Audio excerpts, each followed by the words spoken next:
On today's episode, we're going to talk about unexpected emergencies. These are the things that you never want to have happen on the road, but they can, and they're more likely to happen to you if you're full time. But before we get into all that, introduce us. Okay, so I'm Darlene, I'm Barry.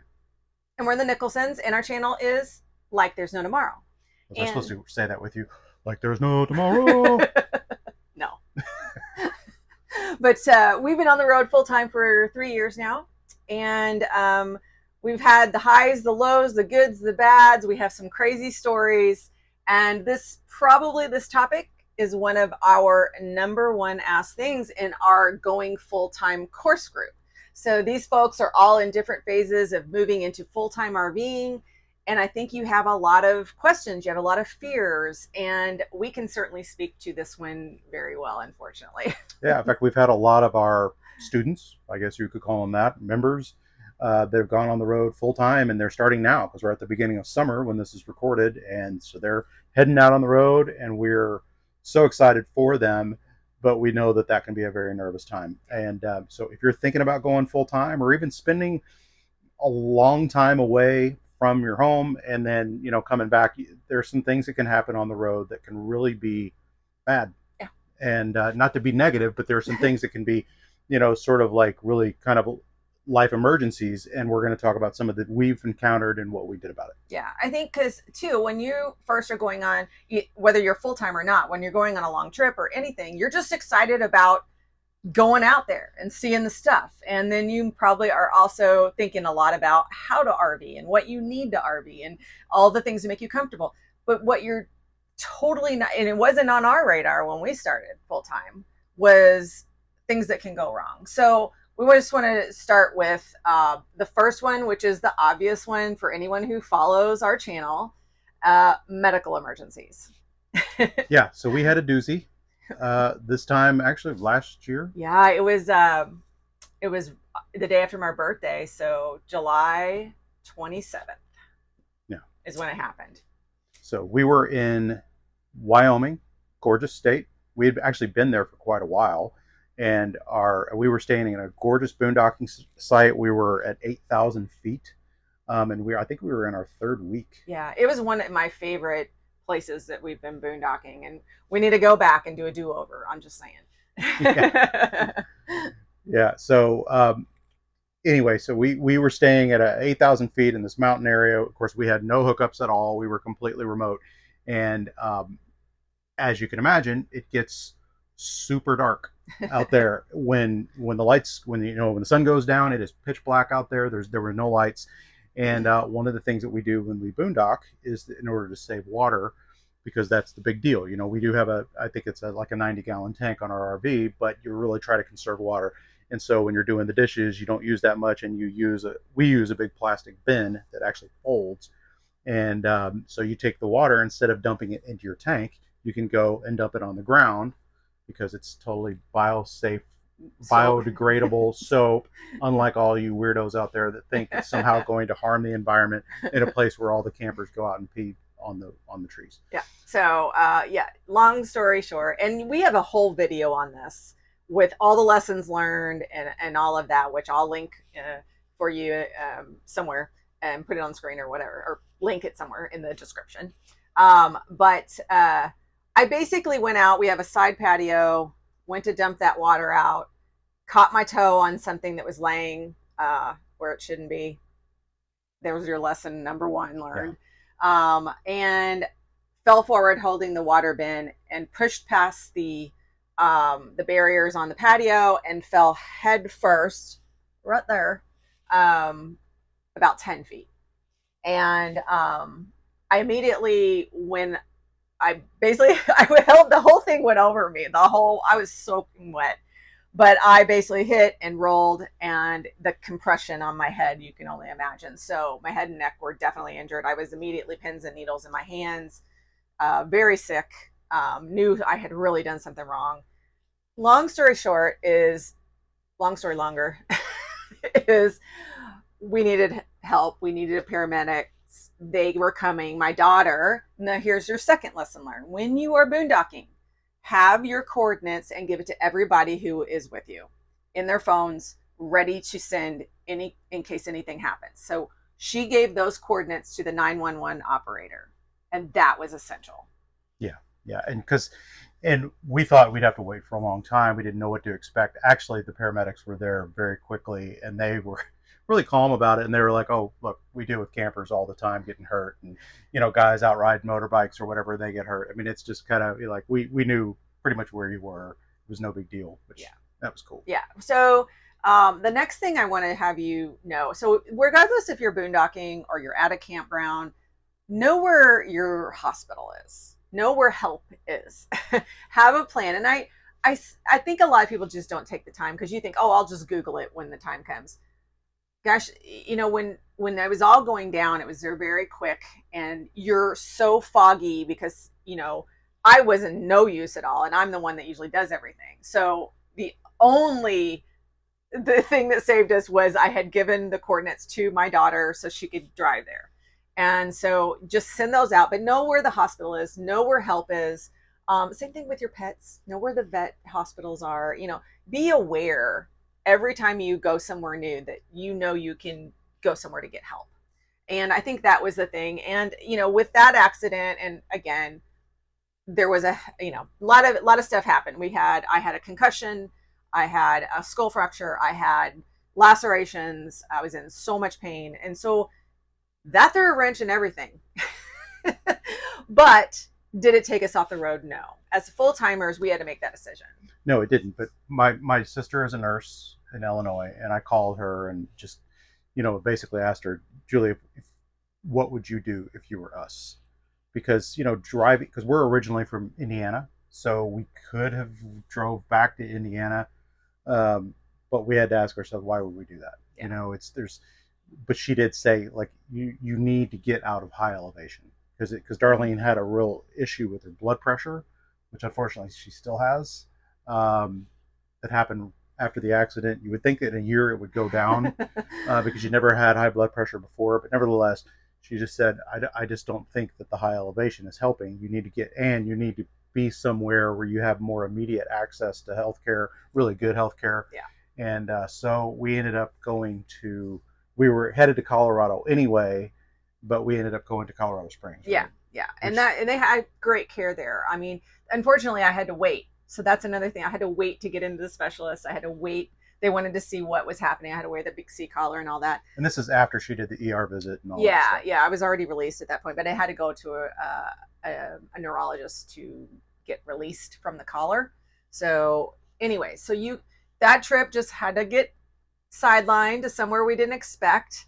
But the another thing I want you to always keep in mind is before you go on the road, have all your insurance in a row, have all of that documentation ready, know what you will pay if you go to ER versus urgent care, know if you're covered.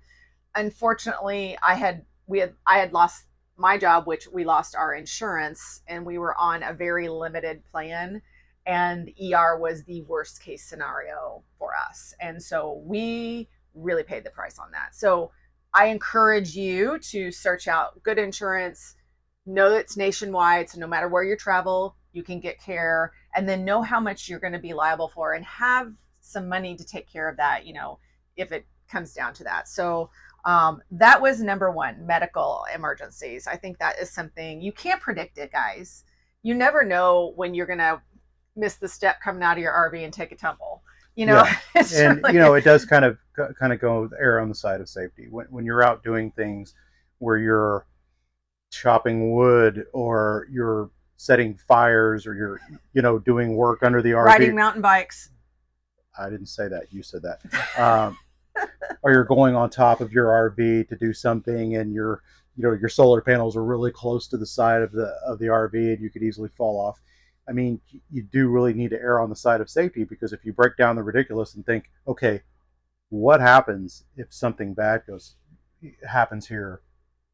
You're going to be in a real predicament. Yeah. And we were in a predicament, frankly, just because we had something on the side patio that shouldn't have been there, and she tripped over. Yeah. So it's just a lot of lessons on put things back where they're supposed to go. Don't leave things out. If you're going to go out at night, a lot of people don't even go outside their RV at night. And I can Turn the understand. lights on. Yeah, Your RV has flip them lights, all on. or headlamps. Headlamps are to be essential. Yeah. I would have like 4 sets of headlamps and just leave them all over the place in the RV because they're great. Yeah, yeah. So again, you can't predict when accidents are going to happen, but it doesn't have to derail you, even if it does.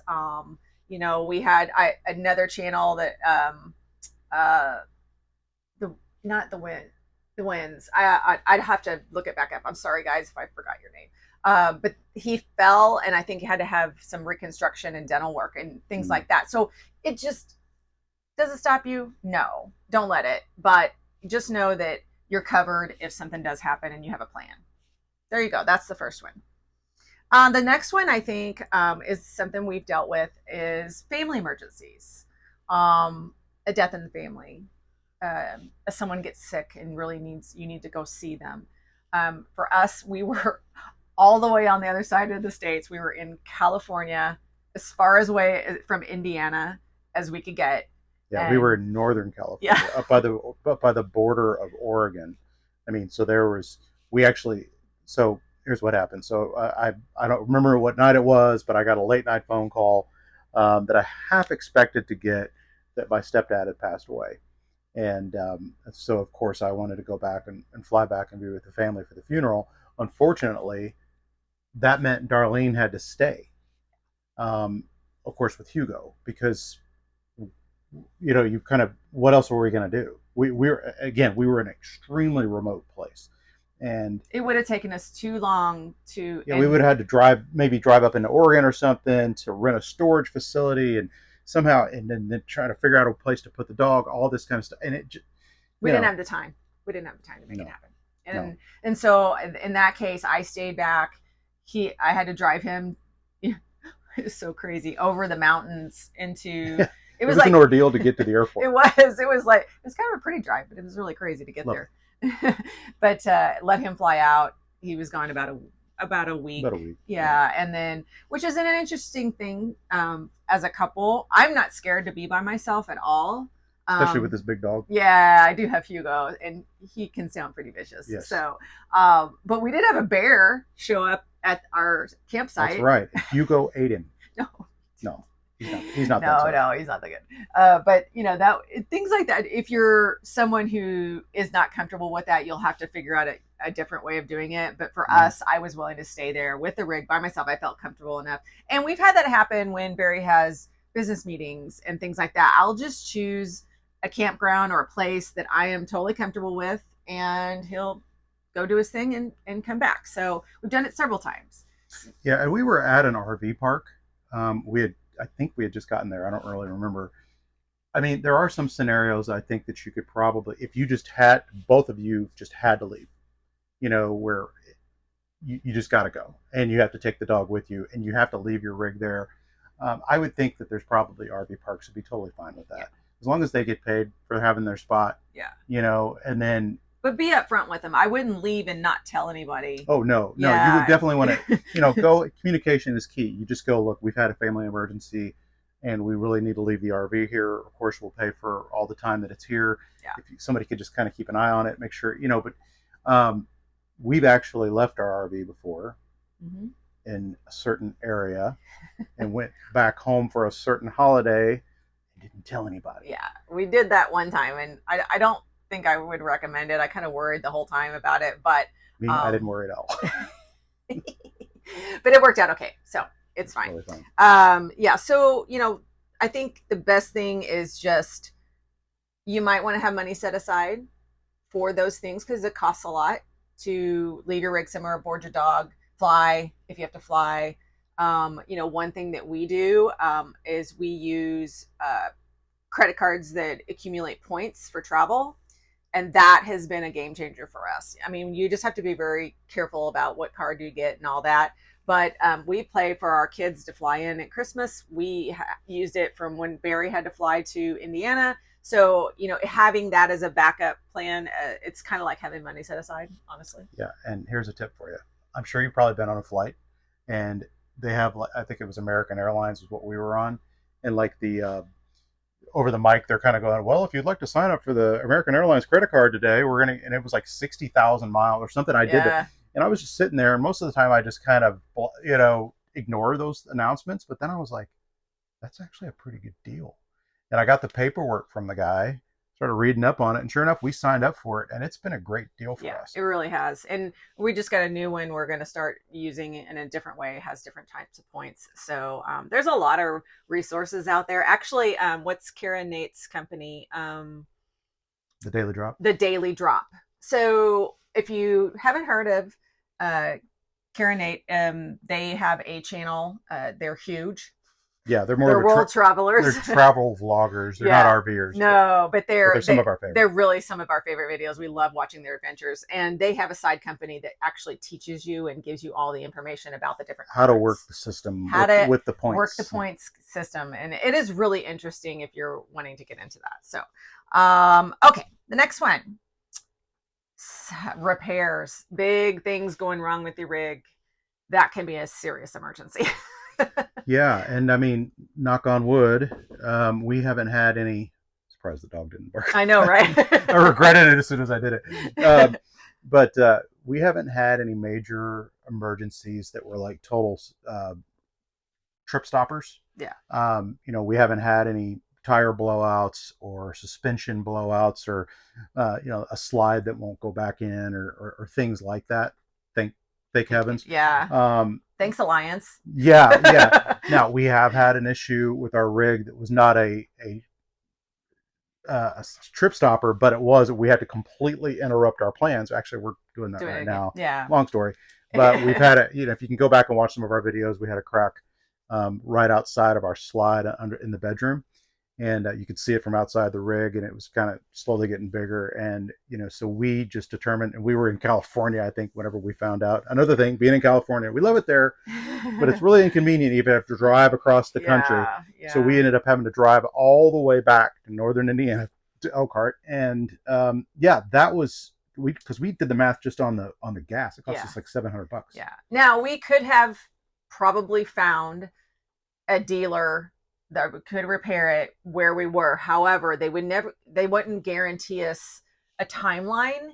And when you're living in your rig full time, that can end up being an Airbnb for 2 months if you don't watch it. So we weren't willing to take that risk. So we chose to drive to Elkhart to get the repair done. And I don't regret it.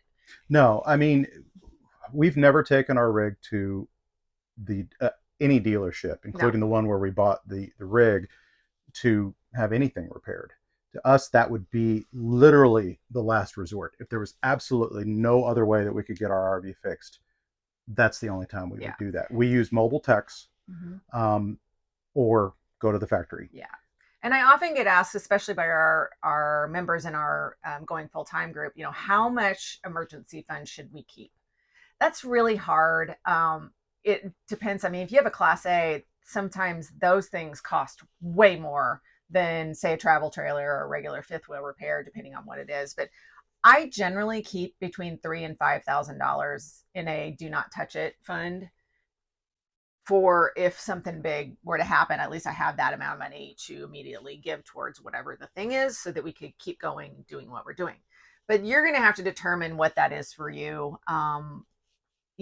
It just really depends on what would go wrong, but it's better than not having anything. You have to think in terms, what are the trip stoppers? I think it's going to be, or things that you just have to finally just deal with. I mean, we have a dually, and so it has, let's see, 1, 2, 3, 4, 5, 6 tires on it. And eventually we're going to have those things replaced, and nothing is cheap on a big truck like that. So I know those tires are going to cost a small fortune. Or tires on your rig. Yeah. And we have a very large 3-axle rig. So we have 6 tires on our RV too. We're eventually going to have to replace those, and that's just part of it. Yeah. The suspension on a rig, those things can, you see there's plenty YouTube. Granted, it hasn't happened to us yet, but if your RV is old enough, eventually that is going to break and something's going to happen, and you're going to need a new suspension. And full timers, more is going to break for you because you're putting your rig through the paces that, honestly, these things aren't made for this. And you start to, after a while, start seeing the wear and tear, and it is just part of it. As a full timer, you just need to get over it and know that that stuff's going to happen. Hopefully it's nothing, like I said, so big it takes you off the road. Have that money set aside, and also that money can help you if you're displaced from your RV. So when we have to take our rig in for repairs, we're going to have to be out of our RV completely. Yeah, when we take it to the factory. Yeah, when we take it to the factory. And a lot of places it would be, no matter if it was at a dealership, if you're having a dealer fix it, they may need a week to fix it. And so you need to know that you're going to have to get some sort of rental, Airbnb, whatever. If you have a pet, you're going to have to find a place that will take your pet. So it's just something, again, you need to be aware of and be prepared for, so that doesn't create an emergency. You are prepared to handle whatever comes at you. So now, before we go any further, I want to ask you this. Maybe you've been listening to this and you've been thinking, you're listening because you want to go full time in your RV. Yeah. You have the dream of going around the country with maybe by yourself or with a spouse or whomever, or your family, and you're completely overwhelmed by the thought of doing it. We feel you. So if you have been listening to this and you're curious about this full-time RV course thing that we have, absolutely, you can go to our website at likethere'snotomorrow.net, and you'll see it's easy to find. You can find the course on there.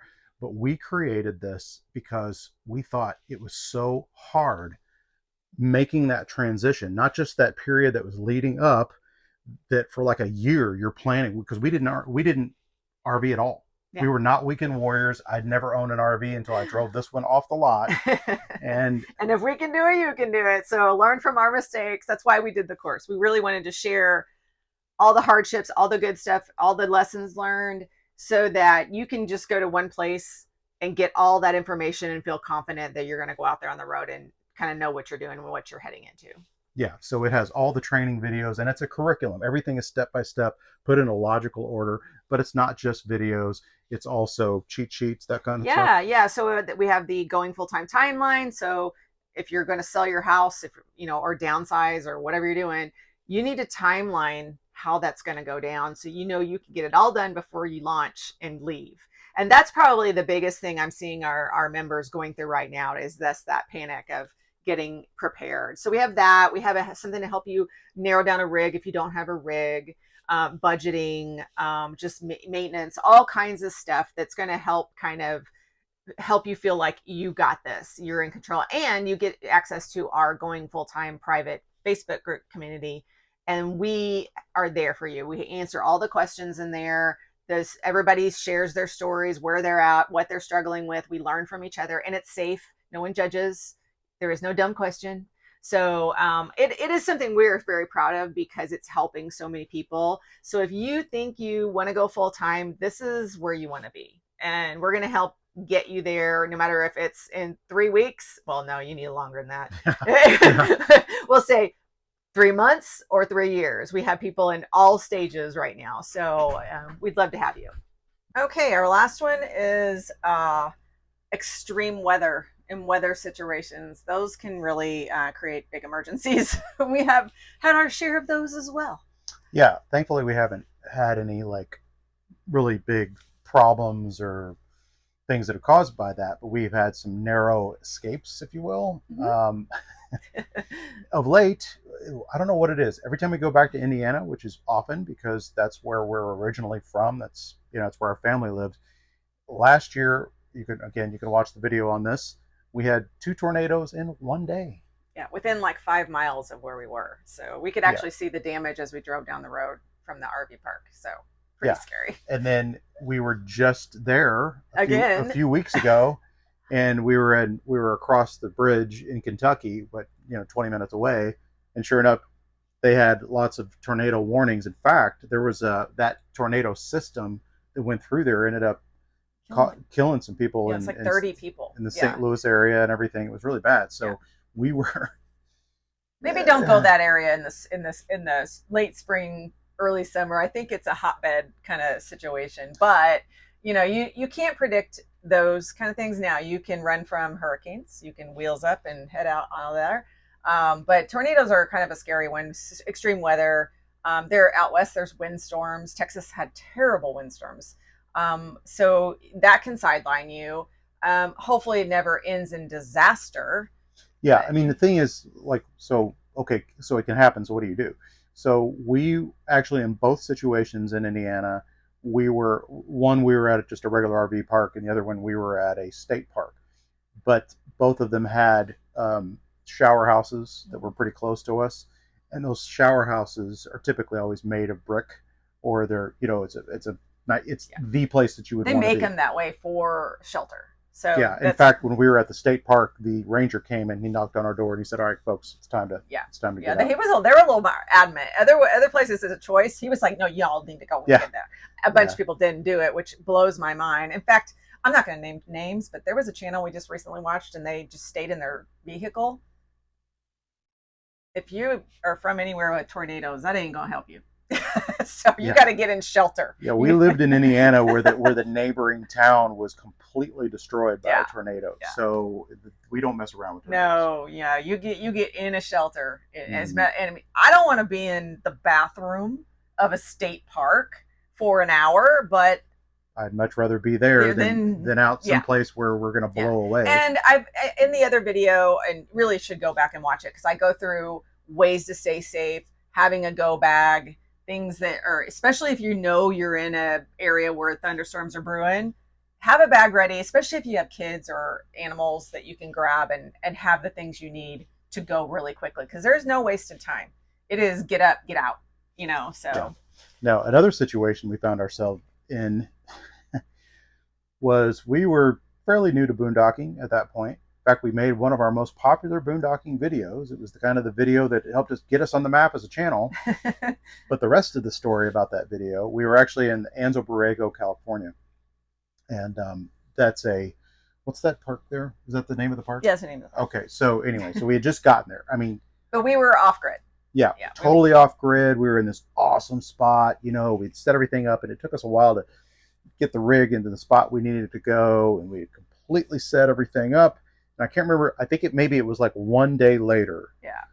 Darlene went to bed, and I remember I was sitting on the couch, just looking at my phone like people do right before they go to bed, and I happened to see a weather report that said basically the county that we were in was under a flood warning. Warning, not a threat, a warning. Yeah, and I was looking out at the dirt around me and seeing all these like washes. Yeah, they had rained before, and so there was already big areas where it was just muddy muck. Yeah, and I'm thinking the last place that I would want to be if there was a flash flood with a bunch of mud was the spot that I was sitting in right at that moment, and I knew the storms were coming, so I literally went in there and woke her up and told her, "Babe, we're gonna have to pack up everything and leave tomorrow." Yeah. So we did. It was painful because we really liked the spot. We didn't get to see it. I think we spent a day in Julian, and that's all it was right around our anniversary too, if I remember right. Yeah. That would have been February. So it was painful, but we got out of there, and it's a good thing that it was a pretty gnarly flooding situation. I still don't know if it flooded in that particular spot, but I don't regret making that move. And then we ended up, and it took us a while to figure out where we were going to go. Yeah. Oh, and we got to tell this story. It's not about emergency, but it's a really good story. So we left there. We were so bummed, and I couldn't find anything to go to that was in higher ground. So we had to really drive far away. There were some crazy passes. So I found this one place, and it had openings, and it was up high, and we're like, oh, okay, cool. So I cannot remember the name of it to save my life. I need to go look it up again. But so I'm not giving the punchline away. So we get there, and the lady says, okay, you can park anywhere in this certain area. So we're over there I'm like standing outside the rig and very inside, and I'm just trying to look and see the flattest area or the best situation to get in. And so we're kind of like doing this, and this guy kind of saunters over, and I say saunter. He did saunter. He sauntered. And he had nothing on, but all I'll say was a sarong, like a bath towel wrap kind of situation. No shoes, no shirt, no. Yeah. So, but he had lots of body hair, so I'm sure he wasn't cold. So he comes up to me, and he's like, "Oh, you might want to go this way and situate this way because the water is going to run down here, and we're going to really get hit hard by some rain." And he was very helpful, very nice. So. But he was almost naked. So I'm chit-chatting. I'm like, okay, thanks. You're nice, but ew. It's just like, so as we get situated, and I thanked him, and he was walking away, and he's just like, hey, so, I hope his trailer was right across from where we were. And he's like, I hope you're not, offended if I happen to walk out to the car. I might not have any clothes on. And I was like, okay. You do you. Okay. And then, so I finally figured out it used to be a nudist RV park. Yeah, until the year before. They had just changed. So he was like a resident who'd He's been the there. holdout. Yeah, he'd been there for many, many years, and this wearing clothes thing was new to him. So he started with Yeah. the sarong. So, but he was harmless. He was very nice, and it was no situation. But those are the funny things that can happen when you get just pushed out of your comfort zone and show up at places you didn't mean to. And sometimes that's the best things too. So, Totally. yeah. So those are some ideas of things, whether you're full time or not. Yes, you can have unexpected things happen. Yes, they can even be emergencies, but you'll be all right. Just know that, you can handle it. Go in prepared. Yeah, just be aware. Yeah. Like with the weather, and it's kind of easy not to. Yeah. Okay, but you do need to realize that you are vulnerable. Yeah. Where you are, if in the flooding situation or with the tornado. I mean, good thing with hurricanes, we're from Florida. We know you have a long warning. You don't want to be anywhere near a hurricane Just in get an on out RV. there. Just Yeah. just head out. Yeah. But there are weather apps that can really help you. And we kind of slack. We go back and forth between our phones will warn us of major emergencies. Obviously, most of our phones do. But also the drive weather is the name of it. You can put in your location you're at and where you're driving to and what time you think you're going to leave. And it'll show you the weather patterns as you're going through the route. So you can kind of get an idea of, oh, it's going to be cloudy, and I'm supposed to get some rain. Oh, it's light. Okay. Oh, those extreme winds. Maybe we should delay traveling. And we've done that before when the winds were just too high. We just backed it up, either stayed another day or left a little later or a little earlier to try to miss those winds. And God forbid if you were in an accident, either on the road or if you were in any bad situation, have your insurance worked out. Yeah. Know that you're covered. What would happen? I mean, we really didn't know. Those first two tornadoes that we had happened in one day in Indiana. Mm-hmm. I was sitting there thinking, as I was literally sitting on the toilet inside the bathroom area where they had us hidden away, I was going, wow, I don't really know if we're covered for this. Yeah. Yeah. So you really want to go dig deep into your RV coverage. If you're full time, you better have full time coverage. And sometimes that's hard to get. So really look over every situation in your head. Ask your agent. Like, I have a guy that I deal with, and I just say, okay, what if there's a tornado and we get damage? What if another RV flew into ours from that tornado? Would we be covered? What if the tree fell down, near like us? It did to the Hanks. Yeah. They had a tree fall Yeah, on they their had a tree RV. fall on their RV. And so you just want to make sure that all the situations that could possibly happen, do you have a rental that you can get if you're out of your vehicle? Do you have, does it cover housing while you're displaced?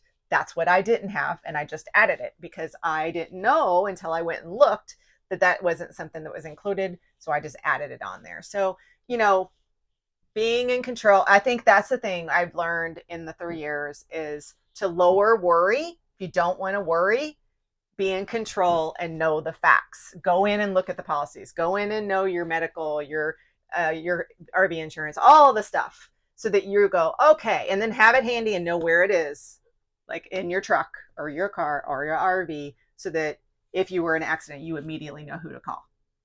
There you go. There you go. That's your tips for today.